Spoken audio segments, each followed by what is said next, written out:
The wind howled like a beast through the Canadian mountains, whipping up snow so thick it blurred the world into an endless expanse of white. The class trip had started as a fun adventure, hiking through the scenic trails, taking in the breathtaking views, but nature had turned against them in an instant. Most of the students had managed to rush back down to safety when the storm hit, but not him. He'd fallen behind, his steps sluggish as exhaustion crept into his limbs. His boots felt like lead, his face stung from the cold, and the snow was rising fast, swallowing his legs with each struggling step. He tried to push forward, but his body had reached its limit. The cold was winning. His knees buckled, and he collapsed into the ever-deepening snow. His breaths came out in short, ragged gasps. The world was slipping away, his vision darkening at the edges. Maybe this was it. Maybe this was how he... A firm grip closed around his wrist. Then, before he could register what was happening, strong arms lifted him effortlessly, cradling him against a broad, sturdy chest. He tried to open his eyes, but the snow and fatigue made it impossible. He barely had the strength to shiver. Warmth. A voice, low and steady. His body trembled at the vibrations against his frozen skin, but his mind was too hazy to process it. He only knew that whoever held him was moving, walking through the snow like it was nothing, shielding him from the worst of the storm.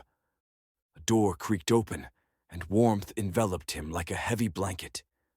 The sharp contrast from the icy cold outside made his skin prickle, but he welcomed it. "Good evening," a voice greeted, distant and polite. The man holding him shifted, his chest rumbling as he spoke. A room. Anything? Recognition crashed over him like a shock of ice water. That voice. It couldn't be.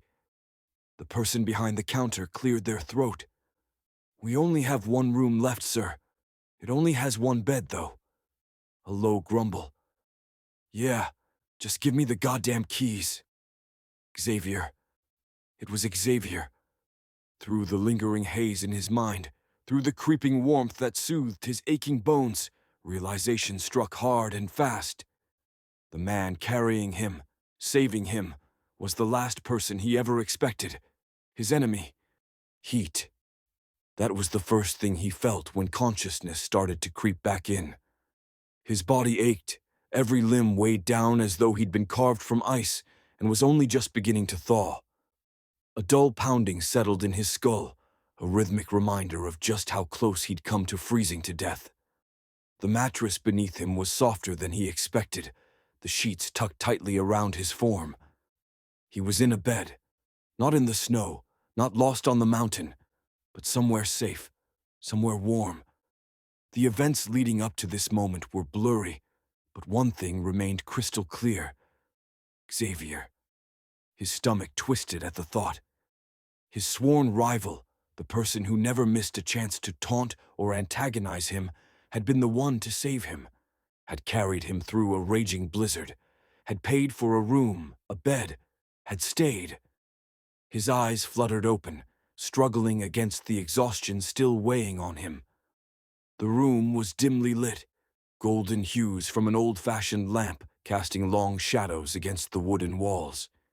It smelled faintly of pine and something warm, firewood maybe. His gaze drifted to the figure sitting in the chair near the bed, arms crossed, eyes closed. Xavier. For a moment, he just stared. This was a side of Xavier he'd never seen before. Relaxed, unburdened by his usual sharp smirk or biting remarks. His dark hair was slightly damp, likely from the snow, strands falling haphazardly over his forehead. His jaw was set firm, even in sleep, like he was still bracing himself for a fight. The sight of him sent a strange shiver through his body, different from the cold, something deeper, something unsettling. He swallowed hard and shifted, the movement making the bed creak beneath him. Xavier's eyes snapped open instantly, sharp and alert. His gaze landed on him, and for a brief second something flickered there. Relief?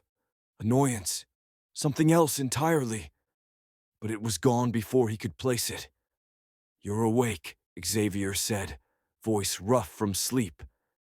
He tried to sit up, only to be reminded of the exhaustion still clinging to his bones. A sharp inhale, a grimace. Xavier was already moving before he could protest, leaning over and pressing a hand against his shoulder, guiding him back down. The warmth of his touch burned through the fabric of his shirt. "Don't be stupid," Xavier muttered. "You nearly died out there." His throat was raw, his voice barely more than a whisper. "I know." Silence stretched between them, thick with unspoken things. He had questions, so many questions. Why had Xavier saved him? Why had he stayed? Why did his presence, his touch, send a confusing mix of emotions coursing through him? But the words wouldn't come. Instead, he closed his eyes again, letting the warmth of the room, of the bed, of Xavier's presence lull him back into sleep. The next time he woke, Xavier was gone. Panic flared in his chest before logic caught up with him. Of course, Xavier wasn't bound to stay. He wasn't his babysitter, nor did he owe him anything beyond what he'd already done. And yet, a part of him had hoped. No, he shoved the thought away before it could fully form. With great effort, he forced himself to sit up, wincing at the stiffness in his muscles. The room was still warm, the fireplace across from the bed crackling softly. His clothes, once soaked and freezing, had been replaced with a soft cotton shirt and sweatpants, too big for him, clearly borrowed. Another reminder that Xavier had done more than just haul him into safety. He'd taken care of him. His stomach twisted again, and he exhaled slowly, pressing a hand against his forehead. This changed nothing. Xavier was still his enemy. But then, why did his heart race at the thought of facing him again? He managed to stand, gripping the edge of the wooden nightstand for support. His legs were weak, but they held. Each step toward the door was careful, calculated. He needed to get out of this room, to find Xavier, to understand what the hell was happening. The hallway was silent when he stepped into it, the wooden floorboards creaking beneath his weight. The small lodge was old, but well kept, its rustic charm evident in the faded paintings on the walls and the dim sconces lighting the corridor. His feet led him toward the common area, where a fire burned bright in the stone hearth. And there, sitting on the couch with his arms draped over the backrest like he owned the place, was Xavier. Xavier glanced up as he approached, one dark brow arching. "You shouldn't be up." "You left," he accused, voice raspier than he intended. Xavier's lips quirked. "What, did you miss me?" He scowled. "Don't flatter yourself." Xavier let out a quiet chuckle, but something in his expression softened. "Sit before you fall over." He hesitated, but his body made the choice for him. His legs trembled, and he sank onto the couch with a heavy sigh. Xavier watched him, something unreadable flickering in his eyes. "You feeling human again?" Xavier asked. He nodded. "More or less." A beat of silence. Then, hesitantly, he asked, "Why did you save me?" Xavier's smirk faltered. He looked away, staring into the fire. "I don't know." "That's not an answer." Xavier exhaled sharply, rubbing the back of his neck. "Look, I wasn't about to let you die out there. Even I'm not that much of an asshole." He frowned, trying to make sense of it. "We're not friends, Xavier. We're not." "Then why?" "I don't know, okay?" Xavier snapped, his voice sharp, but not angry. Frustrated, maybe. When I saw you in the snow, half dead, He cut himself off, clenching his jaw. "I couldn't just walk away." The confession settled between them, heavy and unspoken. He should have let it go.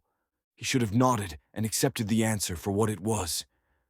But something about the way Xavier looked at him, like he was a puzzle he couldn't quite solve, made him press further.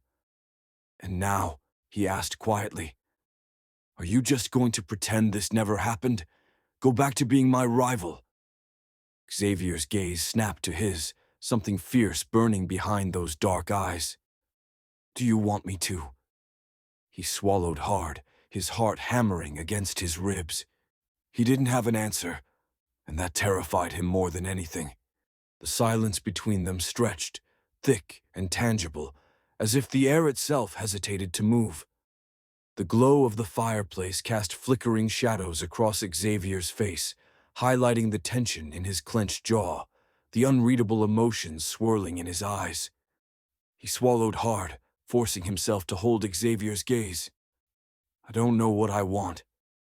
Xavier let out a soft, humorless laugh, running a hand through his damp hair. "Yeah, join the club." For a long moment, neither of them spoke. The only sounds were the crackling fire and the distant howl of the wind outside. It was strange, this new quiet between them, different from the charged silences they were used to, the ones brimming with unspoken challenges and biting remarks. This was something else entirely, something fragile, something uncharted. Finally, Xavier sighed and pushed himself up from the couch. "You should rest more. He hesitated, then exhaled sharply. "I'll be around." It wasn't much of a promise, but it was something. And strangely, that was enough for now. Morning came with a soft golden light filtering through the thick curtains. His body still ached, but the warmth had fully seeped back into his limbs, his fingers no longer stiff with cold. He forced himself to sit up, stretching carefully, before swinging his legs over the side of the bed. His feet met the wooden floor, slightly chilled, but nothing compared to the icy grip of the blizzard the night before. He needed to find Xavier. Dressing in the borrowed clothes once more, he made his way out of the small room and into the lodge's common area. A few other stranded travelers were scattered about, murmuring over steaming cups of coffee, but his eyes landed immediately on Xavier. He was near the window, arms crossed over his chest, staring out at the now calm snowfall. Something in his stance seemed almost weary. "You're up," Xavier said without turning, as if he'd sensed his presence before he even spoke. "Yeah, feeling human again." Xavier finally glanced at him, and for once there was no smirk, no trace of arrogance, just something tired. "Good." He hesitated before stepping closer. "How bad is it out there?" "The worst of it passed. Roads are still buried, but the lodge owner says we might be able to head down the mountain by tomorrow." Tomorrow. Just like that, this strange, suspended moment would end. They'd return to reality, return to being, what? Enemies again? The thought sent an inexplicable pang through his chest. Xavier must have seen something on his face because his expression shifted, something hesitant flickering there. "What?" He opened his mouth, closed it, then shook his head. "Nothing. Just doesn't feel real." "Yeah." Xavier exhaled, glancing back out the window. "Tell me about it."